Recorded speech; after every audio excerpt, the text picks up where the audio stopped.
Dragonflies and damselflies are large predatory freshwater insects, and as such they're regarded as good indicators of both climate change and the condition of our wetlands. So publication of the State of Dragonflies in Britain and Ireland 2021 marks a significant step in plotting the fortunes of these wonderful insects. Dragonfly monitoring really began at the national scale with the production of this distribution atlas in 1996. It was followed up by a second atlas in 2014, which was able to plot changes in distribution at the 10 kilometre square scale, and also made the first attempts at producing dragonfly trends. Another of the products was to look at the species richness in those hectads or 10 kilometre squares across the countries. And here in the records up to 1990, you can see a concentration of high species richness in the south of Britain. Compare that with the records up to 2019, which show a considerable increase in species richness in southern Britain in particular, but also note the changing colours in Scotland and Ireland. We started looking at the production of dragonfly trends more than a decade ago and embarked on a pilot monitoring scheme which used counts obtained from transects over a 4-year period. Unfortunately, the inevitable conclusion from this pilot scheme was that we were never going to get enough people with appropriate time and skill to carry out enough transects to produce robust population trends for dragonflies. During this time, however, there was a Dutch statistician called Arco van Stryen who was working on occupancy detection modelling, and this looked at the presence or absence of dragonfly species rather than numbers, and he looked at 1 kilometre square or monad occurrences. This was a reasonable surrogate measure of site occupancy, and the great strength of it was that it used records that we already have. So the majority of records in our database are obtained without any statistical robustness, I suppose we could say. So we didn't do any random sampling. They were very much ad hoc records gathered by people with a range of time and expertise, and accumulated over many years.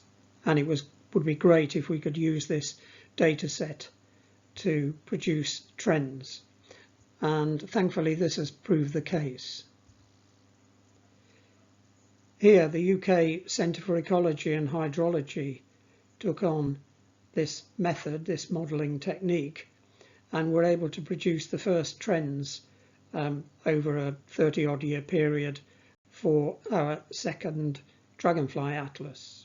And since then there's been further refinement of the methodology. So what we've done currently is to take over 1.4 million records from a 50-year period, and the UKCH researchers have undertaken occupancy detection modelling to produce the basis of the State of Dragonflies 2021. The important results from the occupancy detection modelling come in the form of changes over the 50-year period and also trends in occupancy. Now we have 46 resident and regular migrant species in Britain and Ireland, and no less than 19 of these increased significantly in occupancy. So that's 41% of our species increased. Compared with that, only 5 declined. That's 11%. So nearly 4 times as many species increased as decreased in occupancy. In addition to those, another 5 increased and 3 decreased in at least one of the constituent countries, but not overall in Britain and Ireland. Now, these results are somewhat contrary to the declines that have been widely reported for other species groups like birds, mammals, butterflies and moths. However, they're likely to reflect changes in climate and also the quantity and quality of our wetlands. So there isn't necessarily a good news story here. In fact, the results should give us some cause for concern. This graph shows the changes in occupancy over the 50-year period for all of our regular breeding and migrant species. Those above the 0 line have increased, those below it have decreased, and the coloured bars represent those that are statistically significant. The emperor dragonfly has expanded its distribution far more than any other species, 56% increase. Migrant hawker, the next one, has expanded by less than 30%. At the other end of the scale, emerald damselfly has contracted in range by 14%. So here's a list of the species that have increased most in Britain and Ireland, with that 56% increase by emperor right down in this list to beautiful demoiselle that increased by 9%.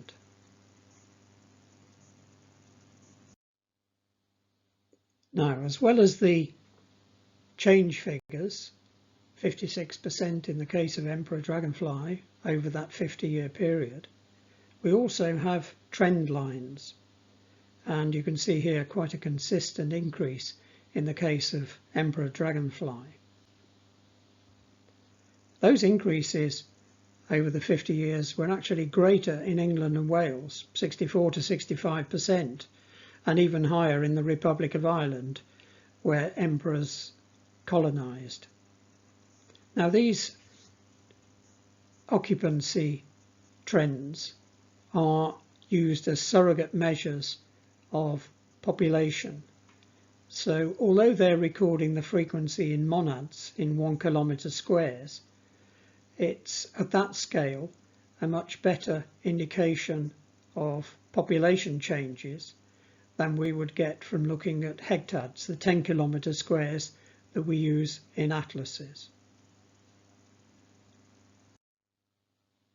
Migrant hawker has also spread significantly northwards and across to Ireland.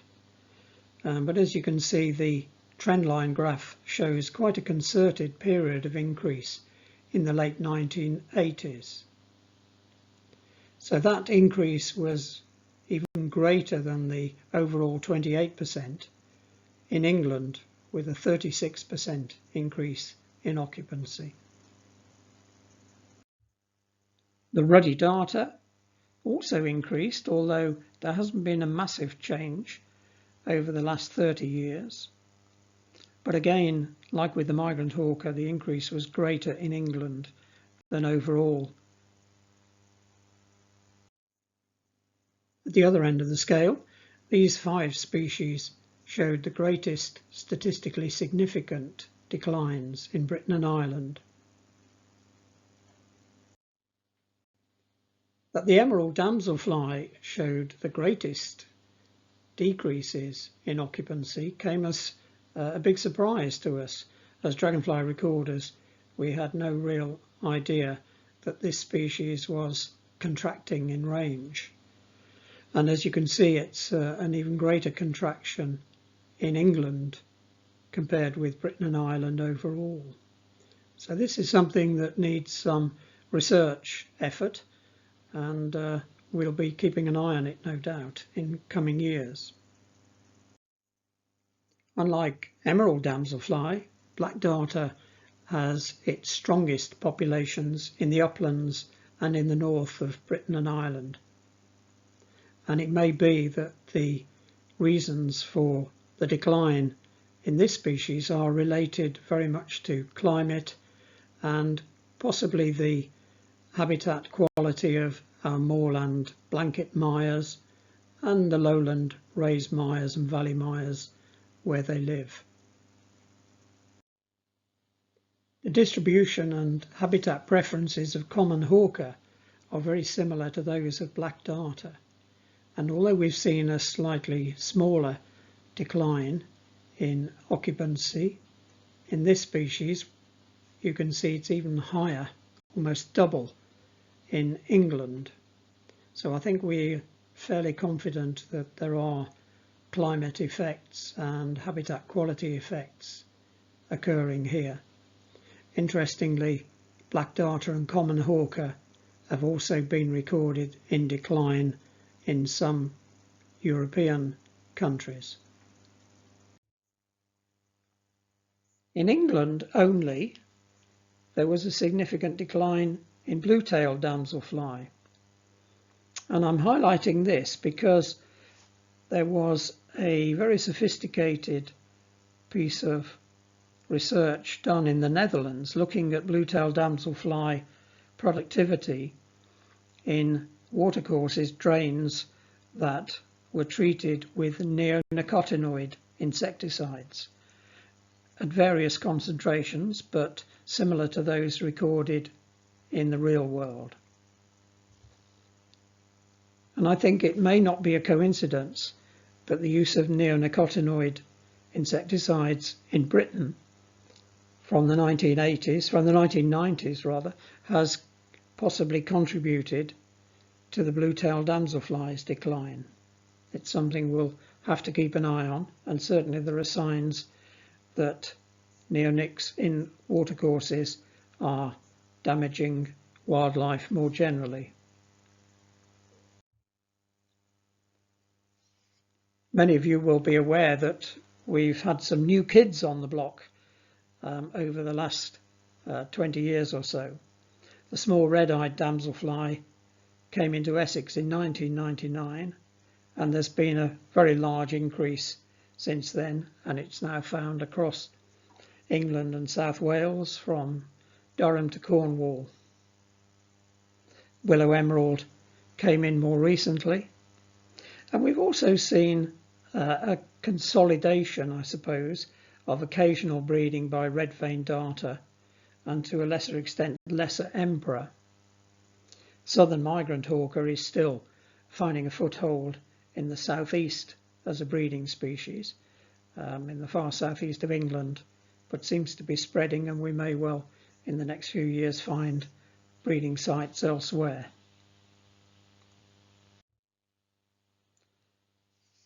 We are, of course, also quite concerned about the fate of our rare species, and these are not necessarily well picked up by monitoring schemes because of their national rarity, but it's been heartening to find very significant increases in both scarce chaser and Norfolk hawker, moving generally westwards from eastern strongholds in England.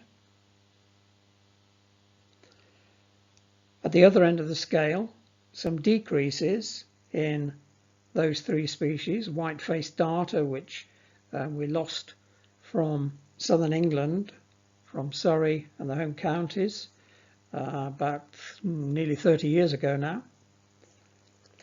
Small red damselfly suggesting a small decrease in this nationally scarce species, but we have a little bit of evidence to suggest that they might be capable of spreading during hot weather events. And scarce blue-tailed damselfly, always a transitory species coming into suitably new sites before they vegetate over, so able to come and go. And maybe that decrease is a temporary feature, provided there are suitable new habitats being created for it. Now, we can't just show these declines and increases without any sort of explanation. However, the science behind what's driven these changes is incomplete, I think, and we've used what science there is available and our expert opinions to try and offer some explanations as to what may have been going on. You'll find more detail in the report itself, but one of the factors we stress as being of very great importance, and we know this not just in Britain and Ireland, but also across Europe and indeed across North America, and almost certainly in all parts of the inhabited world: climate change. So in Britain and Ireland, in Britain we've seen temperatures almost 1 degree Celsius higher over the 50-year period, and not quite as warm, but also warmer in the winter months too. Rainfall has increased both in summer and to a lesser extent in winter, but ironically there's been an increasing risk of droughts because of those hot temperatures and rather patchiness of rainfall events. So these extreme weather events have become more frequent. We've had record high temperatures and flooding events that seem to be increasing in frequency. All of these likely to have had profound effects on dragonflies. However, we've also had the confounding factors, I suppose, of wetland losses and creation and restoration. So we do know that in the last century and before that there were some large drainage schemes, and a lot of land was drained, bogs were drained, marshy land was drained, and ponds were lost through neglect sometimes, otherwise also direct infilling. So maybe we lost 1 million ponds, for example, in England and Wales. Perhaps more recently, though, we've seen the construction of large reservoirs for drinking water and other purposes. Lakes have been created, often in the aftermath of mineral workings, so sand and gravel pits, clay pits and so on have been flooded. And there have been many smaller ponds created, including on farmland and of course in gardens too. And there have been some very notable examples of large-scale reversions of arable to wetlands and removal of forestry to restore blanket bog, the mires, particularly in the flow country of the north of Scotland. And we've also seen, equally profoundly, changes in wetland quality, water quality. So pollution through acidification of waters and eutrophication, so the enrichment with nutrients, particularly from fertilizers and from treated sewage. These are bound to have had quite profound effects on the larval